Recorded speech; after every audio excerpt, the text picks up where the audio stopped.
Hi, Bama Gyps here. You might be wondering what happened with the Ford Fusion. Nay, the Mazda 6, the white Mazda 6 station wagon. Well, I didn't like the color, so I swapped it out for the Ford Fusion, which we have right there. There we go. And there's the Gyps logo, just so you all know. Bama Gyps pretzel chips. No, I don't sell pretzel chips.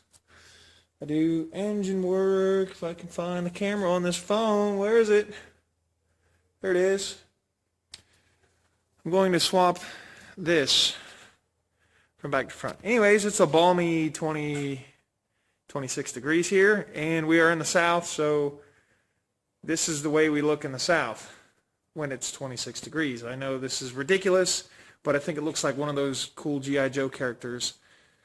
I think it was the Ninja or something, you know, in the red and blue kind of throwback Spider-Man or whatnot. So I just want to look cool while I'm doing these engine videos. But I have good news to report, and let me show you what that is.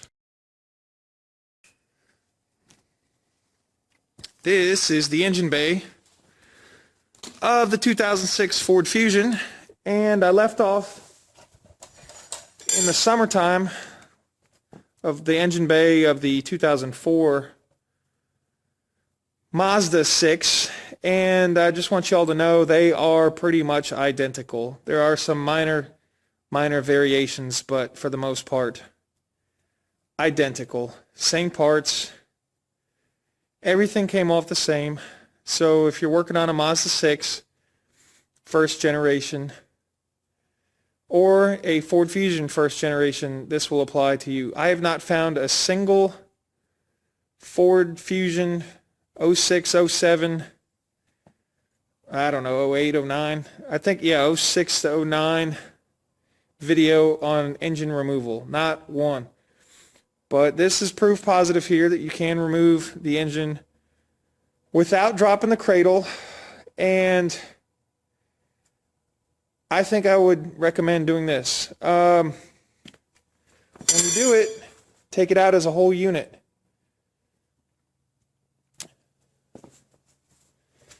Pull out the whole unit, transmission and all. It's only literally 1, 2, 3, maybe 3 or 4 more bolts to pull out the transmission as well. To drop the cradle, you have to do all this work on the axle shafts. So why go through the extra steps of dropping the cradle? And if anybody doesn't know, all you do to get the axle shafts out is gently pry on them with a pry bar or a very large screwdriver right there, and they just slide right out. No big deal. Now, I've seen videos of the 2.3 engine come out, but I have yet to find any 3-liter V6 complete engines. And I had a lot of action on my Mazda 6 swap video, which I ended up selling the vehicle before I finished the project. So, in case you're wondering, the project is thoroughly doable. You can put a first gen 3-liter Ford Fusion motor into your Mazda 6. You have to transfer over all the accessory brackets, oil pan, timing cover. I said accessory brackets. All the accessories, timing cover, balancer, and oil pan, but it all transfers over. So I just wanted to make this quick video. This motor's about to go back in. There's my old engine, and this block is for sale. It has a knock in it. It is a good rebuildable core. I actually drove the car into the garage with this motor. What had happened, it has 150,000 miles on it, and somebody left the oil cap off, which it was spraying oil out all up from under the hood. And so it ran low and developed a knock. It was not my motor. It was a friend. Bummer. But everything interchanges to the best of my knowledge. Even the intakes, fuel rails. I could be wrong on that. I don't remember. But I will get video once I put this back in. One of the biggest hassles that I've encountered, I've done, is this tool here. The ends of your, if we can get that. The ends of your half shafts get corroded. So you actually have to have a hub press to press these out. I've done so many four-wheel drive vehicles and tons and tons of four-wheel drive vehicles, gone through the mud, and each time you take off the spindle nut, the axle shafts just slide right out. I've never had to press out axle housing. You know, it is ridiculous. In case you're wondering, just real quick, remove the tire, remove your brake caliper. Hang on, my stupid new phone. Sorry about that.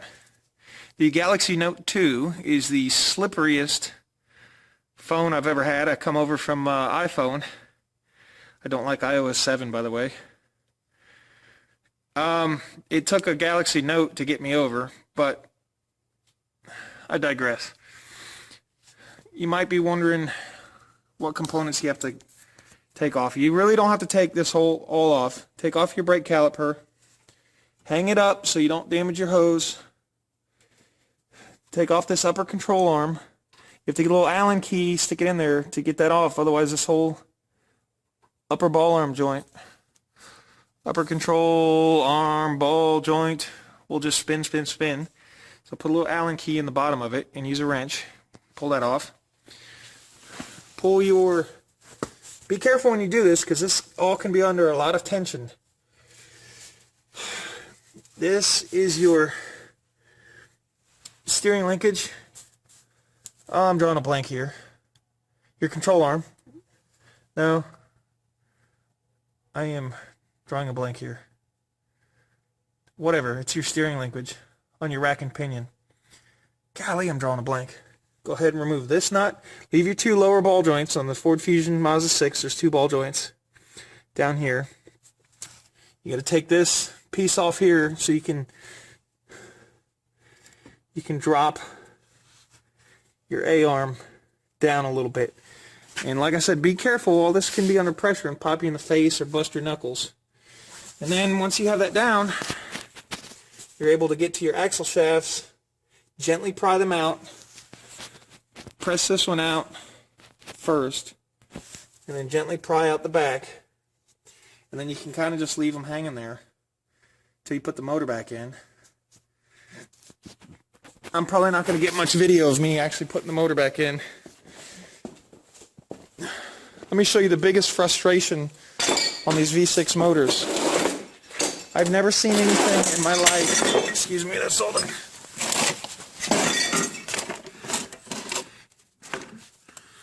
This is the dumbest design I've ever seen in my life.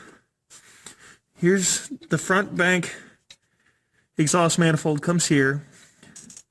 The rear exhaust manifold hooks around the half shaft. So when you go to try to pull the motor, the half shaft sits right in here and it hooks to it. Unbelievably stupid design. If they would have designed this to just bow this way and altered the Y pipe, you wouldn't have that problem.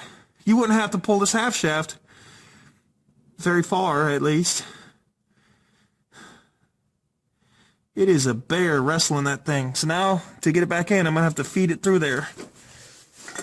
The passenger side one, unbelievable. And you'll see there's the passenger side half shaft.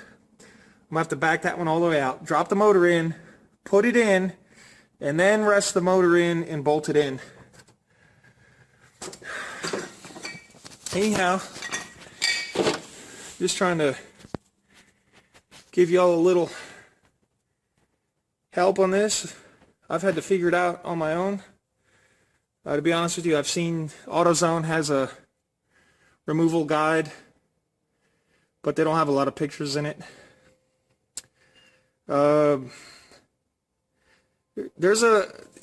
scoured FordFusion.net, I believe it's called, and I didn't see a whole lot there to help me. So I've just had to go through it on my own. This is probably the longest I've ever spent on an engine pull. It's taken me about 4 solid days. Well, it took me 3 days of evenings pulling it. And normally I can get a motor out in about an evening.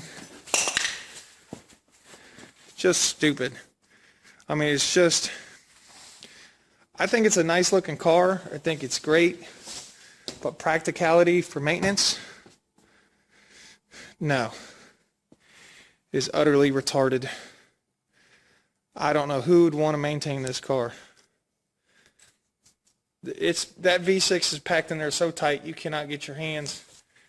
That engine bank comes up right like there. You cannot move in that engine bay. It is ridiculous.